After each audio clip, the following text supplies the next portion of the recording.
Bismillahirrahmanirrahim. Alhamdulillahirabbil alamin. Assalamualaikum warahmatullahi wabarakatuh.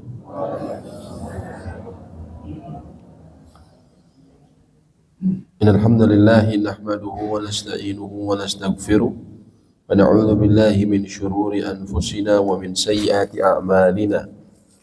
Man yahdihillahu fala mudilla lahu wa may yudlil fala hadiya lahu. Asyhadu an la ilaha illallah wahdahu la syarika lahu wa asyhadu anna Muhammadan abduhu wa rasuluh. Allahumma salli wa sallim ala nabiyyina Muhammadin wa ala alihi wa sahbihi wa sallam tasliman katsiran.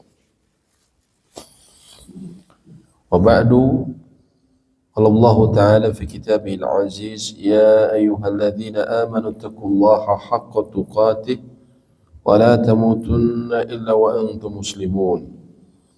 Wa qala subhanahu wa ta'ala, ya ayyuhalladzina amanu taqullaha wa qulu qawlan sadida yuslih lakum a'malakum wa yaghfir lakum dhunubakum wa man yuti'illaha wa rasulahu faqad faza fawzan 'azima. Amma ba'du, falhamdulillahirabbil alamin. Kembali kita bersyukur kepada Allah Subhanahu wa taala yang telah memberikan kita begitu banyak rezeki di awal waktu pagi ini, antara lain dengan duduk dalam majelis ilmu, melaksanakan sholat subuh berjamaah dan duduk dalam majelis ilmu. Dan kita berada pada waktu yang Nabi SAW katakan, burika ummati fi bukuriha, umatku itu diberkahi pada waktu paginya, sehingga ini adalah waktu yang barokah. Insyaallah kita akan lanjutkan pembahasan dari kitab Fikih Muyassar, dan kita melanjutkan pembahasan dari pertemuan sebelumnya. Setelah sebelumnya kita berbicara mengenai puasa qadha dan puasa 6 hari di bulan Syawal. Puasa 6 hari di bulan Syawal. Maka kita akan lanjutkan pembahasan kita di antara puasa-puasa sunnah. Antara lain ya, di antara puasa ini ya, terakhir. Di antara puasa yang sunnah lainnya atau mustahab, disukai untuk dikerjakan adalah puasa hari Arafah untuk selain jemaah haji, yaitu pada tanggal 9 Zulhijjah untuk selain jemaah haji. Kalau jemaah haji tentunya tidak disunahkan untuk berpuasa, karena jemaah haji pada hari Arafah yaitu tanggal 9 Zulhijjah, di antara amalan yang diperintahkan adalah seseorang berdoa semenjak zawalu syams, semenjak matahari tergelincir, yaitu semenjak waktu zuhur sampai terbenamnya matahari, sehingga kemudian juga sholat saat itu dijamak zuhur dan asar. Para ulama katakan, kenapa dijamak sholatnya, bukan dikosor di waktunya masing-masing. Zuhur 2 rakaat, asar 2 rakaat, terutama jemaah haji yang umumnya berasal dari luar Makkah. Kata para ulama, antara lain dijamak karena hikmahnya sehingga lebih berkonsentrasi untuk berdoa. Karena amalan utama di hari Arafah adalah berdoa. Khairu du'a du'a'u yaumil Arafah, kata Nabi SAW. Sebaik-baiknya doa yang dipanjatkan seseorang adalah ketika di hari Arafah. Ketika di hari Arafah, puncaknya dari haji. Maka untuk mendukung itu semua, selain tadi sholat pun kemudian dijamak, maka juga tidak disunahkan untuk berpuasa. Kata para ulama, kenapa? Karena mereka, ya di sini disebutkan para jemaah haji sehingga lebih kuat dalam beribadah dan berdoa pada hari tersebut. Ya. Dan tentunya hari Arafah ini hari yang sangat luar biasa. Al-Hajju Arafah, kata Nabi SAW. Haji itu Arafah, dia puncaknya haji. Dan di antara keutamaan puasa tanggal 9 Dzulhijjah ini disebutkan oleh Nabi SAW, siyamu yaumi Arafah ahtasibu 'ala Allahi an yukaffira sanati allati qablahu wa sanati allati ba'dah. Puasa pada hari Arafah, aku berharap agar Allah kepada Allah agar ia menebur kesalahan pada tahun lalu dan tahun sesudahnya. Ini puasa tanggal 9 Dzulhijjah. Yang sering jadi permasalahan, bagaimana kalau misalnya ternyata waktu hari Arafah bagi jemaah haji berbeda dengan penetapan waktu 9 Dzulhijjah di Indonesia. Ini yang sering jadi polemik, Dan telah kita sebutkan sama dengan pembahasan di bulan tentang Idul Fitri, maka kendati berbeda, maka hal itu tidak masalah. Tanggalnya kita berbeda dengan tanggalnya di Saudi, ya. Kenapa? Karena di setiap daerah ada matlak, ada tempat terbit matahari masing-masing. Dahulu selama ribuan tahun umat Islam, kita ketahui umat Islam umatnya Nabi Shallallahu Alaihi Wasallam usianya sudah 1400 tahun. Sepanjang waktu itu umat menetapkan masuknya bulan, termasuk masuknya Ramadan, akhir Ramadan, kemudian masuknya Dzulhijjah, menetapkan waktu kapan wukuf di Arafah itu berdasarkan pengamatan di negerinya masing-masing. Kita tidak terbiasa untuk kalau ada satu tempat, seluruh tempat kaum muslimin di dunia harus sama. Tidak. Terutama kalau jauh. Kalau dekat mungkin sama, tapi kalau jauh tidak. Karena kita bisa baru mengetahui kapan wukuf di Arafah, kita tahu waktunya, dan kita bisa persis mengetahuinya bahkan semenjak di Saudi ditetapkan. Waktu di awal bulan Dzulhijjah mereka bilang, oh kami melihat hilal bulan Dzulhijjah. Kita bisa tahu, itu bisa tahu sekaligus. Mereka umumkan, kita tahu sekaligus. Itu di zaman kapan? Zaman internet. Di zaman telepon. Adapun zaman dahulu 100 tahun lalu, nggak usah ngomong berapa tahun lalu, mungkin 50 tahun yang lalu juga. Untuk memberikan informasi tersebut, seseorang harus menempuh perjalanan dengan kapal laut. Sehingga ketika informasinya nyampe Indonesia sudah terlambat semuanya. Artinya, tahunan kita itu memang tidak selalu sama dengan negara-negara Islam lainnya, khususnya Saudi. Itu ribuan tahun sudah terjadi seperti itu. Dan juga kata para ulama, ya, bahwa kalau ditanyakan, kalau begitu kan tapi orang wukuf di Arafah. Ya, wukuf di Arafah disebut puasa Arafah itu keumuman karena banyaknya 9 Dzulhijjah itu tentunya berbarengan dengan orang yang wukuf di Arafah. Tapi kita harus ketahui kewajiban haji itu diwajibkan bagi umat Nabi SAW sekitar tahun 8 atau sebagian ulama mengatakan tahun 9 Hijriah. Sedangkan puasa 9 Dzulhijjah itu sudah disunahkan dari tahun 2 Hijriah. Artinya kalau mau dicocokkan, kalau puasa 9 Dzulhijjah itu harus berbarengan dengan orang yang wukuf. Dahulu para sahabat ketika pertama diperintahkan berpuasa di tanggal 9 Dzulhijjah, belum ada kaum muslimin yang wukuf saat itu. Yang wukuf adalah orang-orang musyrik. Tanggal tahun 2 atau 3 Hijriah itu kaum muslimin belum berhaji. Kaum muslimin baru berhaji pertama kali tahun 9 Hijriah. Dengan amirul hajnya saat itu adalah Abu Bakar As-Siddiq radhiyallahu ta'ala anhu. Sebelum itu tidak ada kaum muslimin yang berhaji, yang ada adalah orang-orang musyrik. Nah, di sini saya kata sebagian ahli ilmu, kalau kita tanggalnya berbeda untuk puasa 9 Dzulhijjah dengan orang yang wukuf di Arafah, maka insya Allah tidak bermasalah, tidak masalah. Yang ketiga, di antara puasa yang disunahkan dalam setahun adalah puasa hari Asyura. Asyura hari ke-10. Su'ila Nabi sallallahu alaihi wasallam an shaumi Asyura. Nabi SAW pernah ditanya tentang puasa Asyura. Maka beliau menjawab, ahtasibu 'ala Allahi an yukaffira sanata allati qablah. Aku berharap kepada Allah agar ia melebur kesalahan pada tahun sebelumnya, ya. Dan ini tentunya puasa ini cuman selang sebulan. Hari Arafah ini tanggal Zulhijjah, bulan ke-12 dalam penanggalan Islam.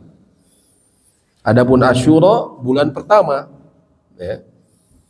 Jadi kita ini kira-kira ini berurutan selang sebulan.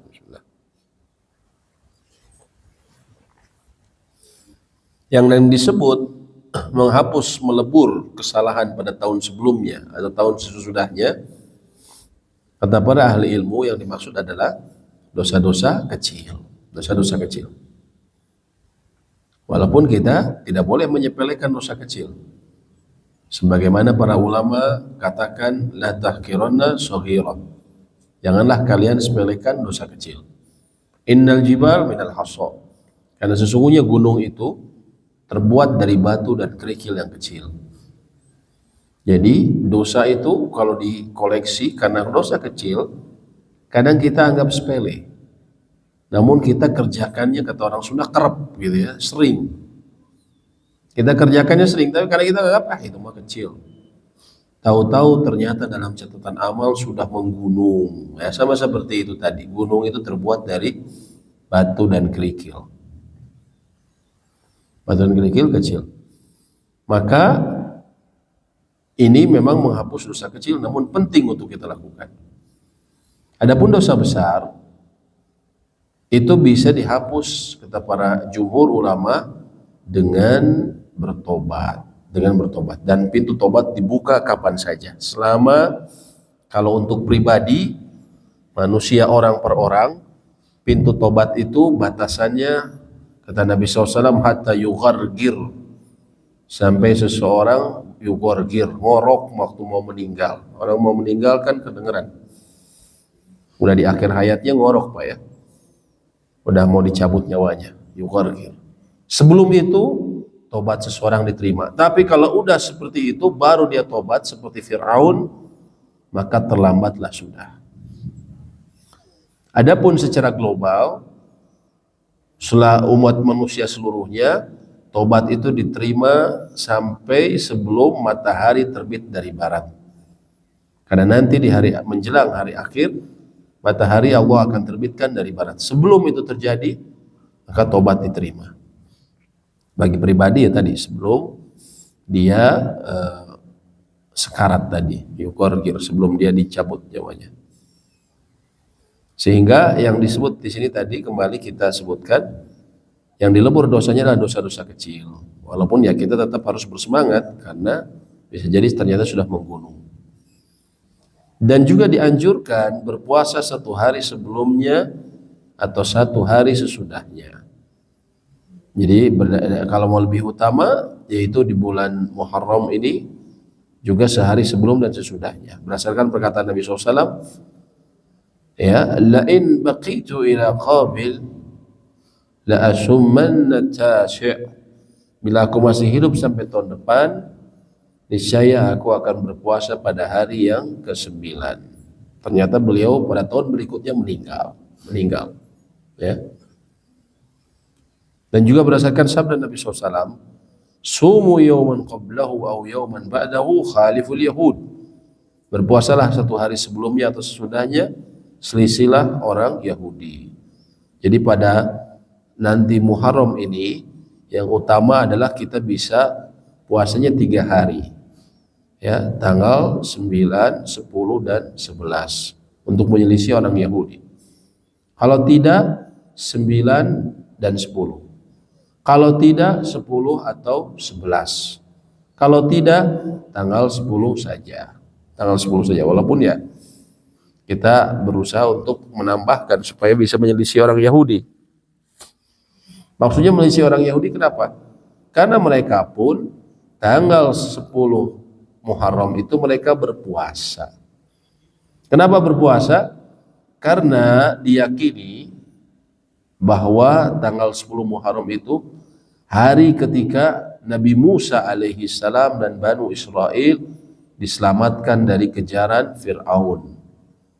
Ketika Fir'aun ditenggelamkan di dalam lautan itu, dan juga Nabi SAW katakan itu terjadi tanggal 10 Muharram ketika Fir'aun ditenggelamkan.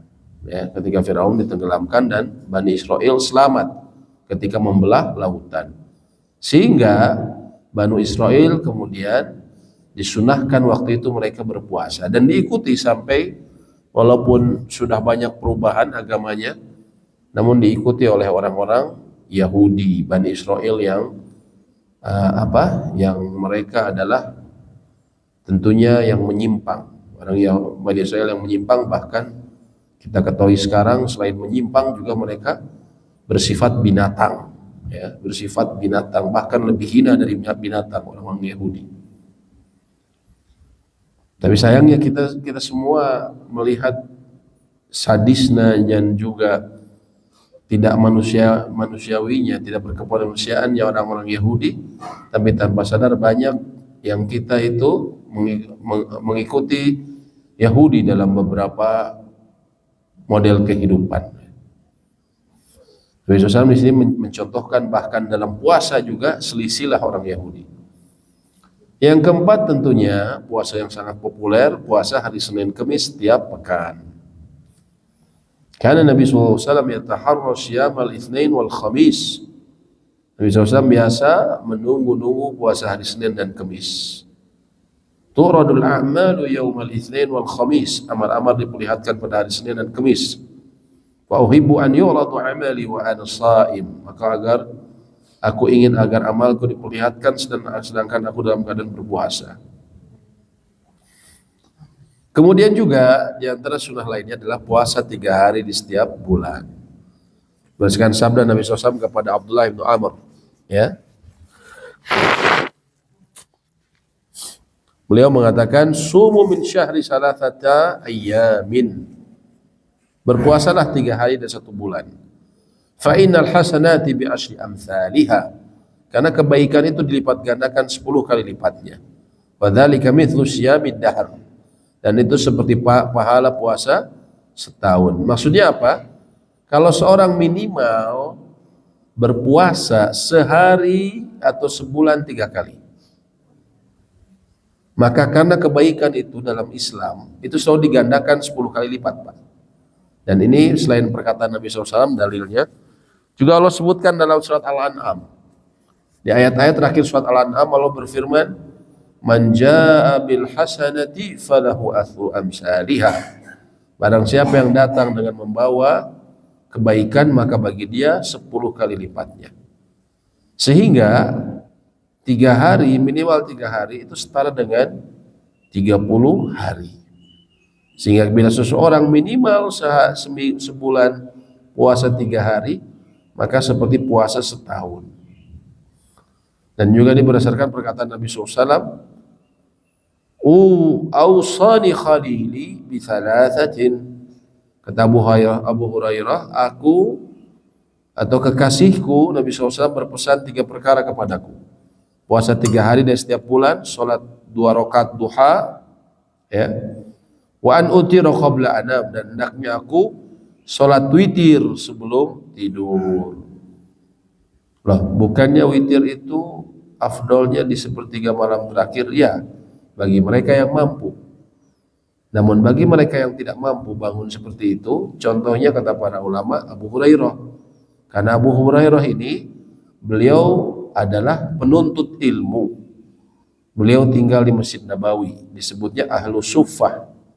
Beliau belajar dari Nabi SAW, menghafal hadis, dan seringkali setelah Isya beliau murojaah atau mengulang-ulang pelajarannya, ya, sehingga waktunya tidak langsung tidur, dia murojaah, sehingga ketika bangun dia tidak waktunya agak mepet, sehingga bila orang seperti ini disukainya witir sebelum tidur.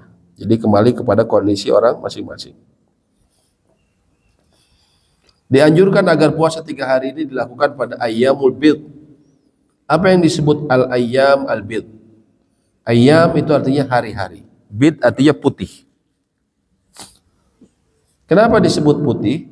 Karena pada saat itu, yaitu hari 13, 14, dan 15, bulan lagi purnama, lagi putih-putihnya.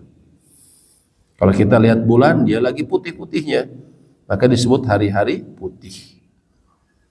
Maka Nabi SAW mengatakan, man kana minkum shaiman min syahri salasati ayyam falyasum salasatal bid. Siapa di antara kalian berpuasa 3 hari dalam 1 bulan, maka hendaklah dia berpuasa pada 3 hari yang putih. Ini artinya sebenarnya para ulama katakan, dan ini pernah dicontohkan oleh Nabi SAW, puasa 3 hari itu tidak harus selalu di tengah bulan. Tidak harus di tengah bulan. Begitu pula orang yang biasa Senin Kemis, maka sudah tertutupi puasa 3 hari ini.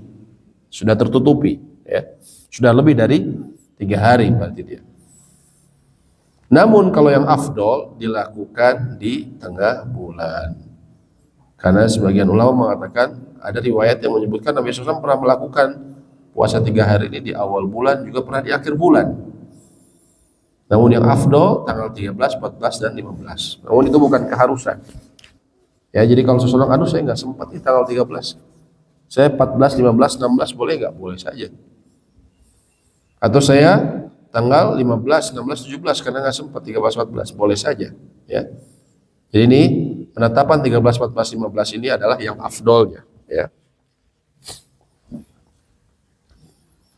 Di antara bentuk puasa yang lain adalah puasa 1 hari dan berbuka 1 hari. Afdalus siyami siyami Dawud alaihi salam. Puasa yang paling afdal adalah puasa Nabi Daud. Kana yasumu yawman wa yuftiru yawma. Puasa 1 hari dan berbuka 1 hari. Dan ini termasuk puasa sunnah yang paling utama. Ada salah seorang penceramah terkenal di Indonesia yang istrinya sudah meninggal, terus dia bilang, ditanya kenapa tidak mencari istri lagi. Istrinya meninggal, anak-anaknya masih kecil. Dia bilang, saya kasihan sama anak-anak saya. Walaupun ini tidak relevan jawabannya ya. Dan saya sekarang puasa setiap hari. Puasa apa? Nabi Idris. Nah itu nggak tahu dari mana. Puasa Nabi Idris jadi puasa setiap hari. Ya, puasa setiap hari ya, lucu juga. Dari mana ini puasa setiap hari seperti itu ya? Sedangkan yang afdol seperti ini, kalau mau puasa sehari, 1 puasa, sehari tidak ya, mohon maaf.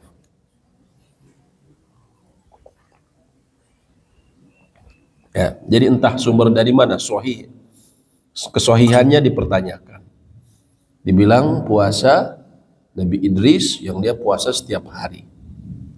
Ini tentunya dipertanyakan. Kemudian puasa pada bulan Allah Muharram. Maksudnya apa? Kan tadi sudah ada 10 Muharram. Maksudnya adalah puasa di bulan tersebut di tanggal selain tanggal 9, 10 atau 11. Karena berdasarkan para ulama katakan afdhalus syiyami ba'da Ramadan syahrullahil Muharram. Puasa paling utama setelah Ramadan adalah puasa pada bulan Allah Muharram. Sehingga bisa dilakukan di tanggal berapa saja di bulan Muharram. Yang ke-8 puasa 9 hari Zulhijjah. Ya.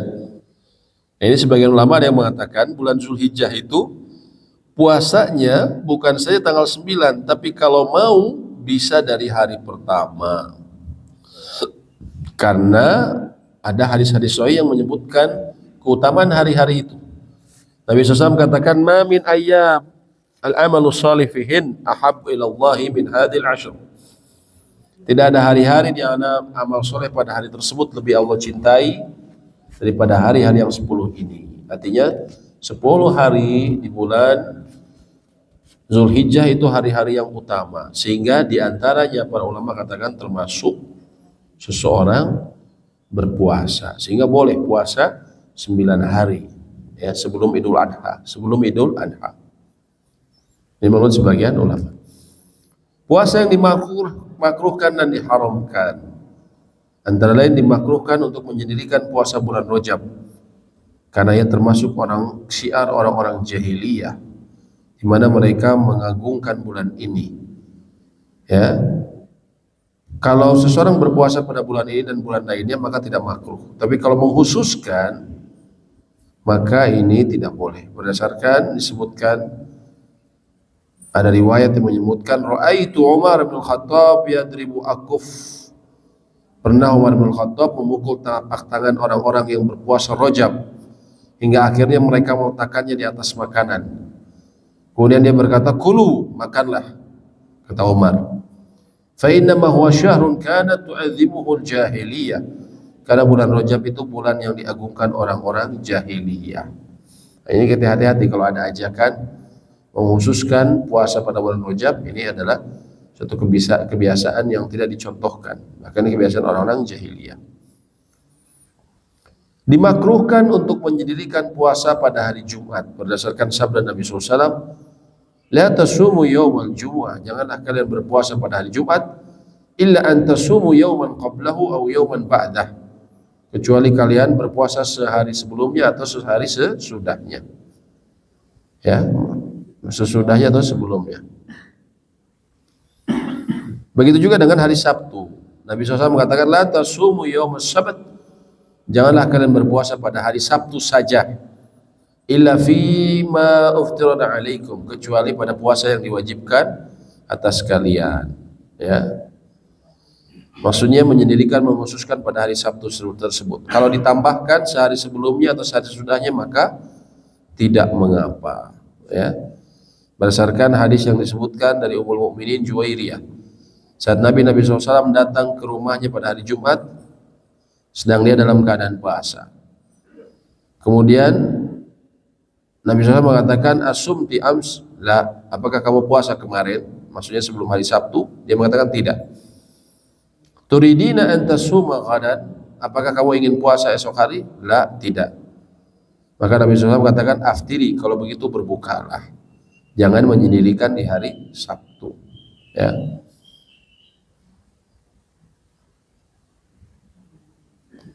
Kenapa antara lain disebutkan kalau menyendirikan hari Sabtu? Di antara hikmahnya, karena orang-orang Yahudi mengagungkan hari Sabtu ini. Nah, ini dalam Islam itu kita sangat, Nabi SAW itu sangat menekankan untuk membedakan diri dengan orang-orang Yahudi, terutama dalam perkara yang berhubungan dengan ibadah. Tapi ada catatan yang harus kita pahami. Larangan, jadi kita harus pahami mengenai larangan puasa hari Jumat dan Sabtu. Ya, itu larangannya seperti ini. Tadi kita ketahui yang dilarang itu kalau puasa sendiri dan puasa sunnah. Adapun puasa wajib, misalnya apa? Qadha. Kalau puasa qadha tidak masalah. Pak, saya ini punya hutang puasa, tapi kerjaan saya berat. Saya kerja itu cuman hari Senin sampai Jumat, dan kerja saya berat, saya nggak kuat untuk puasa. Libur saya hari Sabtu dan Ahad. Hari Ahad saya main bersama keluarga, jadi saya cuma bisa puasa hari Sabtu aja. Boleh nggak? Itu kan dilarang tuh. Kalau puasa wajib boleh, karena qadha adalah bagian dari puasa wajib. Begitu juga kalau misalnya, aduh ini saya sudah dekat Ramadan, bulan Sya'ban, saya masih punya hutang puasa, dan saya baru bisanya hari Jumat saja, satu hari lagi nih tanggung, boleh enggak? Boleh. Jadi kalau puasa wajib, mau menyendiri hari Jumat atau Sabtu atau hari Ahad, tidak masalah. Yang dimakruhkan, ini pun bukan sampai haram, tapi dimakruhkan adalah puasa sunnah. Jadi kalau kita, aduh saya pengen puasa Syawal nih kemarin, ya saya baru mulainya hari Sabtu atau hari Jumat, boleh nggak? Boleh saja, tapi gabungkan dengan hari sesudahnya. Hari Jumat dengan Sabtu, Sabtu dengan Ahad. Ya, apalagi kalau misalnya nyambung sampai 6 hari, nah itu tidak masalah sama sekali.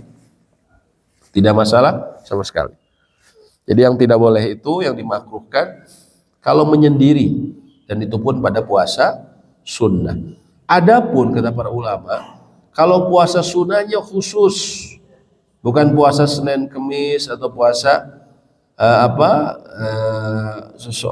puasa seperti tadi ya, Syawal atau apa, tapi puasa khusus yang berhubungan dengan tanggal khusus.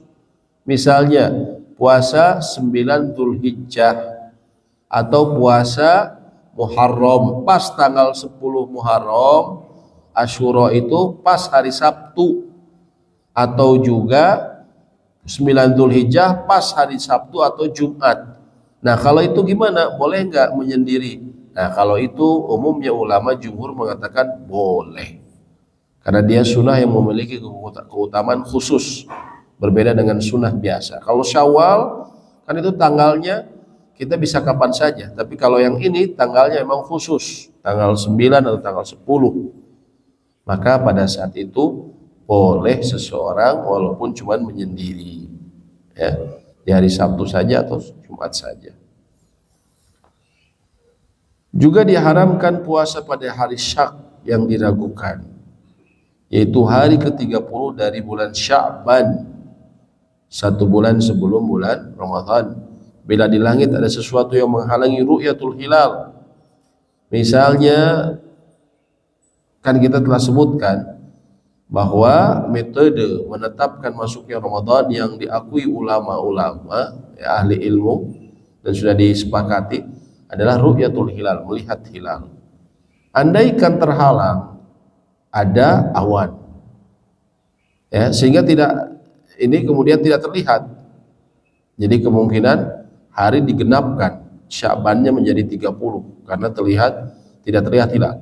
Maka bila seperti itu, tidak boleh di hari ke-30 tersebut seseorang berpuasa, karena itu hari Syak, hari yang ragu-ragu. Man shoma yawmal ladzi yusyakku fihi faqad asha'abal qasim.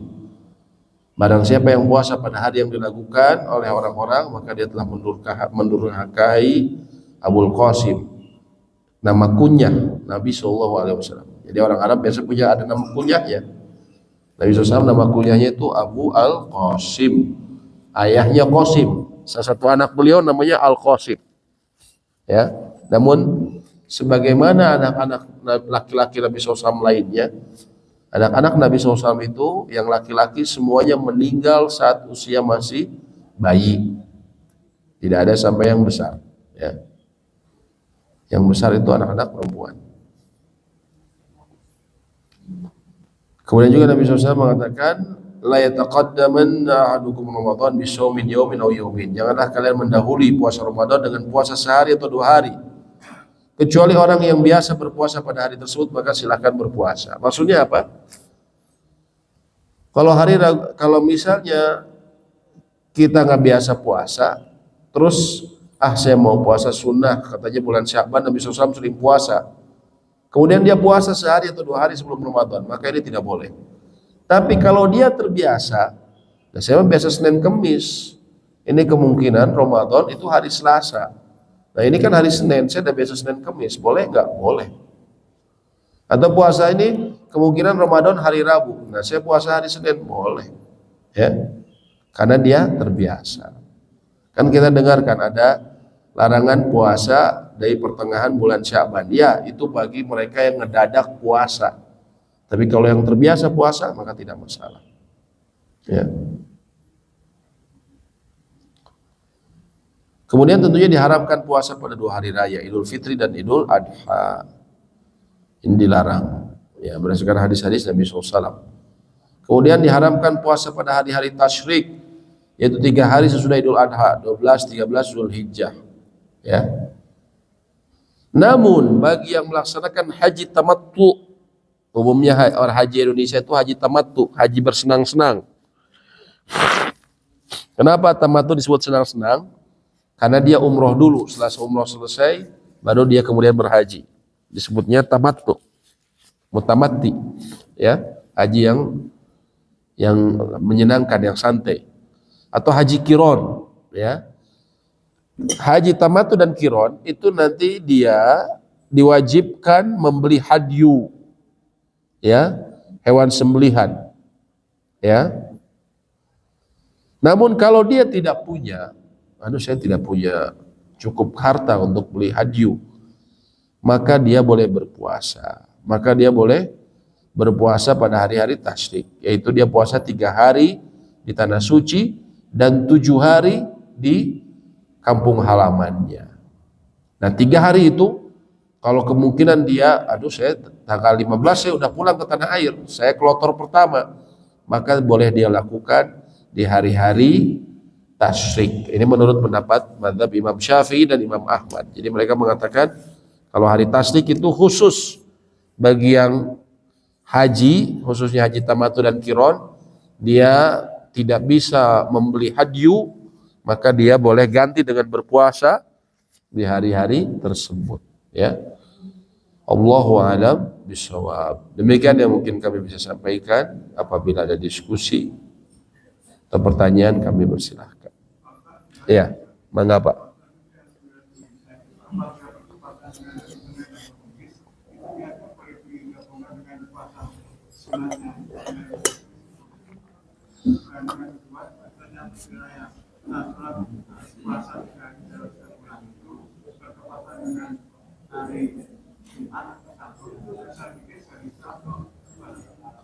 Baik, kalau misalnya bertepatan Senin Kemis dengan tanggal 9 Zulhijjah, bolehkah niatnya digabungkan? Para ulama kalau sama-sama statusnya puasa sunnah, maka boleh digabungkan. Yang kedua, kalau misalnya puasa tengah bulan hari Jumat dan Sabtu, apakah boleh digeser? Kalau masa digeser boleh saja.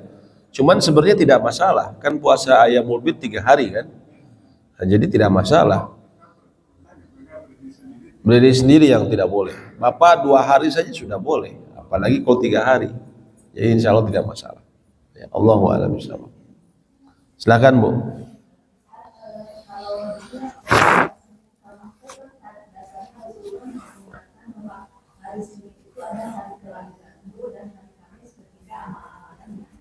Dua-duanya amalan-amalan diangkat, Senin dan Kamis. Enggak, termasuk amalan diangkat juga hari Senin. Hari Senin dan Kamis. Ya. Iya, beliau juga menyatakan hari lahirnya hari Senin.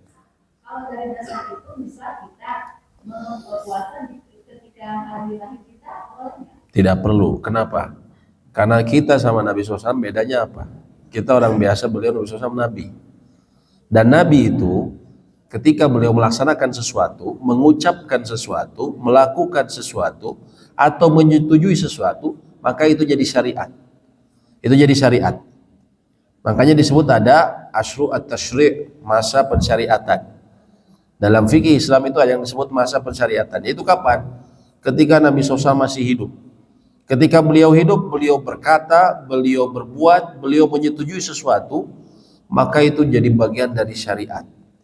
Kalau beliau menetapkan begini, maka itu bagian dari syariat. Tapi kalau setelahnya, setelah beliau wafat, kita tidak bisa menetapkan seperti itu. Nah, jadi tidak perlu seperti itu. Ya, Allahu a'lam bishawab. Ya.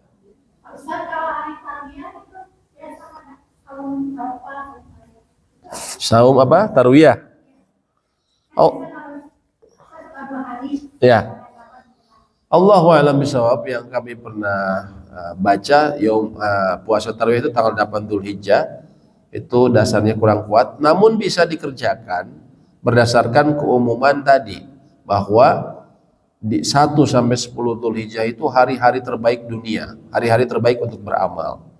Nah, kalau dasarnya karena ini hari-hari terbaik, dia kerjakan puasa bahkan dari tanggal 1 itu boleh saja. Tapi kalau mengkhususkan tanggal 8 Dzulhijjah hari tarwiyah, yang setahu kami dasarnya itu hadisnya lemah, ya. Ya seperti itu. Jadi balik ke niat dia. Silakan Bu.